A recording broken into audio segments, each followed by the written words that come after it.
right, boys, today we're back here with another lineup builder. Today we're going to be going over some of the most underrated cards, I feel like, of the entirety of Madden 24. So we're going to get it started right here at quarterback. Someone that I think really was a good card this year, just kind of was never like top end of the meta, but he was always like kind of there, was Terry Bradshaw. His 88 overall AKA card, the Blonde Bomber, was a really like great quarterback. I feel like this doesn't really get the love it deserves. He was the first quarterback who was really a good AP stack that included that fearless ability, and even I would say he was a little bit ahead of his time, because then shortly after that, then that's when everyone started to get edge strut elite, under pressures, all this stuff, fear monger built on X Factor for 0 AP. Yeah, I think Terry Bradshaw definitely going to take my most underrated quarterback spot. At running back right here, this is one that I think is entirely slept on, whether it's the ultimate legend or his just base legend. It's going to be Fred Taylor for me. Now, when we talk about cards that changed a game of Madden 24, you might not think of Fred Taylor, but he was the first card in the game with that jukebox ability at the running back. This was a really great card to start the year. It was him versus Franco Harris, who was the best running back in the game. Did you want the jukebox, or did you want that running back apprentice ability that Franco Harris got? And this was a card that really just kind of paved the way for the meta of having a jukebox running back. He was insane. He was red zone offense. And now at fullback right here, you might think this is a little bit of Dolphins bias, but we are going to have Alec Ingold right here. To some people, was never the best fullback in the game, but just really the amount of cards he got, like his 86 overall, the 90, and I really think the 97 was the most slept on one, because he got that honorary lineman for 0. I feel like not a lot of people would talk about him up there with the best fullback in the game, but I think he was always up there, so I do think he's deserving of being on here. Wide receiver, we are going to have Isaac Bruce right here. Isaac Bruce, really just one card. I mean, he did have the All Madden card that also as well, this was a pretty underrated card. This was like the head-to-head event for All Madden. You could have gotten for free too, so I think he was underrated, but also his AKA card, severely underrated. The jukebox for 0, it's just at the time as well, people really, including myself as well, this was before like a lot of people started to catch on, like,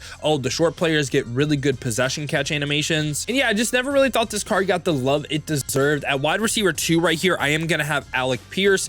This was kind of, I don't want to say a meta changing card as well, but this kind of shaped the game as well. He was one of the first receivers in the game. He might have been the first to get that jukebox ability for 0, just kind of paved the way for even wanting jukebox over, say, like route tech for 0 AP, right? He was 6'3" as well, had the good height, really great receiver that got that jukebox, man. He was always pretty cheap for what he could do as well. Now, wide receiver 3 right here, I am gonna have Vincent Jackson actually. So whether it's the golden ticket or the 0 chill card, I think both of these cards are severely underrated. Vincent Jackson, yes, he did not get that jukebox ability for 0 AP, but what this card had, he had the good height. So if you wanted to run a taller receiver, you could do that. Had the 99 speed, also had 99 run block, and his ability combo actually kind of aged like wine, I guess I would say. He had the route tech and the tank ability, which tank isn't a direct counter for avalanche, but it is a pretty nice thing to have on the receiver if you can get it. I think avalanche plus enforcer supreme does beat tank. Yeah, I think Vincent Jackson, both of his cards severely underrated, and the 91 I feel like was underrated because this card just didn't exist for a while. Like, he was in the catalog, he was on mut.gg, but just he wasn't pullable, so I feel like people forgot about this card, and when I used them, played like a beast. All right, now when we talk about tight end overall for Madden 24, I think it's got to be Dalton Schultz right here. Whether it's the free agency card, whether it's the playoff card, both cards really great. They got good abilities, got the quick juke animation, really balanced tight end as well. I really like Dalton Schultz and Dalton Kincaid because of this, where yes, they get the quick juke, but they're also relatively fast and also have good run block. So, and now let's talk about offensive linemen right here. Offensive linemen, I don't think there was like a ton of really underrated cards. I will say at this point in the game, I think these cards have made some of the best lineups too, but these cards right here, Country Strong and Sweet Feet, still to this day are pretty nice to have. They give a slight little boost to the team, so you know, I'll add them here. I also really liked Steve Avila as well, the budget what's it called, right guard from the Blitz promo, and Joe Tipman as well.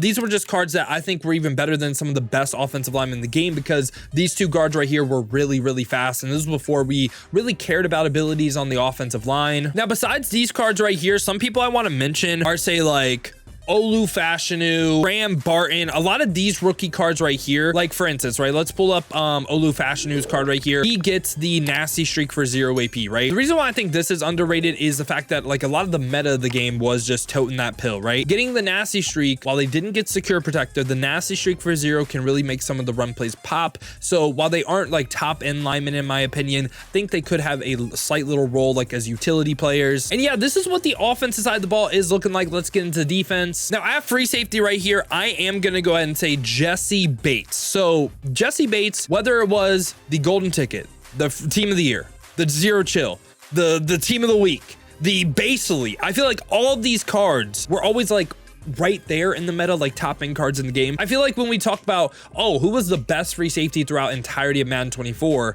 I think Jesse Bates is closer than you would think. I also think his team of the year card with that secure tackler, while he didn't get mid zone, well, you would have to spend a lot of AP for mid zone, that secure tackler on him was really, really nice. So yeah, Jesse Bates is going to make it for my free safety spot. And at strong safety right here, this is a card that, you know, when we talk about what cards shaped Madden 24, right? I don't think this card gets talked about at all. And it's going to be Darren Woodson, specifically this field pass card right here. So this card right here got the deep zone knockout, first one in the game with that, and pretty game-changing ability at the time. That's really it. He was a free deep zone knockout. I just wanted to include him on this list because I do think people just kind of forget that he was like a major part of this game. Now at CB1 right here, I am gonna have Ken Riley. So Ken Riley, specifically the all Madden Ken Riley, he did get an AKA card that I just kind of felt like, like who really cared. This was a card that I would recommend for budget teams, for God squads for a while. Got the deep out zone KO for 3 AP, which right now you're like, damn, that's a lot of AP, but this was kind of revolutionary at the time. He was one of the first corners with this, and I thought he was one of the best corners in the game for a while. So Ken Riley's gonna make my CB1 spot. At CB2, we talk about a card that, again, kind of like what I was saying with Darren Woodson right here, one of the best CBs throughout Madden 24 was Deron Bland. His weekly wild card is still elite. His team of the year card, the 95, took like a major step backwards for no reason, but his 92 team of the week, however, was kind of a game changer as well. Was one of the first people in the game with that built-on pick artist for 0 AP, and you could go like the deep out zone knockout as well.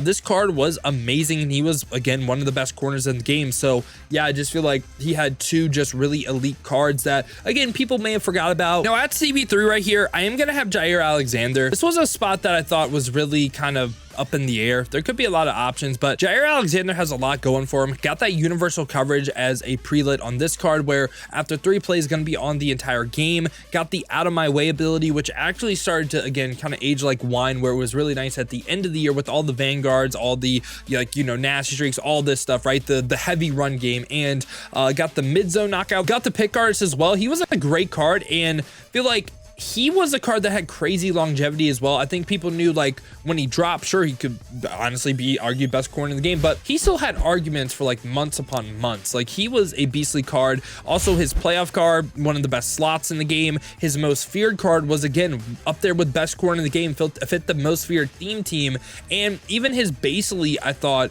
was really solid as well. So I just think overall, Jair Alexander is another one of those cards, similar to Ken Riley, similar to Deron Bland. Maybe you don't realize how good his cards were throughout the entire year. Now let's talk about the front 7 and outside linebacker right here. We're going with the personal Dill favorite card right here. It's going to be Tavius Robinson. This card was just so beastly at this time. The blitz card, the 91 speed, the 91 power moves. He only had that bull rush trade on yes, so you could ignore the finesse moves, and the block shit was actually really, really decent at the time as well. No like crazy abilities or anything. And also when we just took a look at outside linebacker, right, and also his his ultimate kickoff card was really good as well. There just really wasn't a lot of options at right outside linebacker, so I just went with one of my personal favorite. Again, I think he was underrated, and he was really good for his time. At left outside linebacker, I'm gonna have Lamar Woodley. Again, outside linebacker was a spot where I thought there wasn't a ton of like really underrated cards, but Lamar Woodley with the lurk artist and the tackle supreme both for 0. I feel like this card just didn't really get the love that he deserved when he came out. And sure, he came out with Ring of Honor. Maybe there was a better option right here, but again, I just thought he was way better than what people thought. At middle linebacker, we are gonna have Jack Campbell right here. So Jack Campbell, I don't want to say he came out in a weird time, but this weekly wild card kind of came out when we already had like established like Fred Warner, like all these other linebackers, where yeah, he was 6'5", 96 speed. Just felt like he was really, really great all year long though. So this card and also the field pass card were both elite. So he had two just absolutely elite linebacker cards that were just top end. And again, when we talk about best middle linebackers, I think we think of like Ray Lewis, maybe Gronk, maybe Patrick Willis, but Jack Campbell had two really elite cards as well. And middle linebacker 2 right here, this is going to be Devin White for me. So the free agency one I think was slept on because got every single team chem and could also just be like really, really fast. Besides that, he also got the most feared card that, again, like, both of his cards, I think, weren't the best from an ability standpoint, but just fit like, I would say, meta theme teams at the time, right? Like 50 out of 50 theme teams, or any theme team for Devin White right here, and then most feared. So again, he just was always really nice for theme team purposes, and he played good as well, was a really great user. Now let's talk about defensive line right here. I think we're gonna have two left ends right here. We're gonna go with Ed Too Tall Jones right here at one of the end spots, specifically this AKA card. So what was so underrated about this card, in my opinion, was the Fearmonger that was pre-lit. Like, everyone was on Unstoppable Force, dual threat, Colossus, all that stuff, but the Fearmonger and the Under Pressure, with the amount of people that didn't run Fearless, he didn't get a lot of love. I actually didn't show him a lot of love either. Again, he was kind of someone that, again, kind of aged like wine, right? I'm gonna keep using that analogy, where I feel like he got better. We got more secure pros and stuff too, because his X factor became better. Now left end 2 right here, again, 2 left ends for defensive end. Chase Young, this is another spot where I feel like his X factor was super underrated. I do think he played great as well, but that blitz X factor is super good. Like, I don't think a lot of people realize what it does. It basically makes the offensive lineman not build up resistance, so where you should get a more consistent pass rush, right? So super underrated card in my opinion with Chase Young. Now defensive tackle, I don't think there was like a ton of really underrated cards, especially like currently, but I'm gonna go with DeForest Buckner. His team of the year card, again, was kind of a step back, getting a 95, but his zero chill card and also his base elite, I feel like were really good, because he's always someone that doesn't have the bull rush straight on yes, and only has finesse moves on yes, and usually in the interior, the guards, the center, have higher pass block power compared to pass block finesse, so usually he's someone that always plays really well. And at DT2, this is just a personal favorite Dill card. It's going to be Gilbert Brown, the 90 overall AKA card. I feel like this is a little bit forgotten about, just how good he was, how elite he was. One of my favorite pass rushers in the game, and really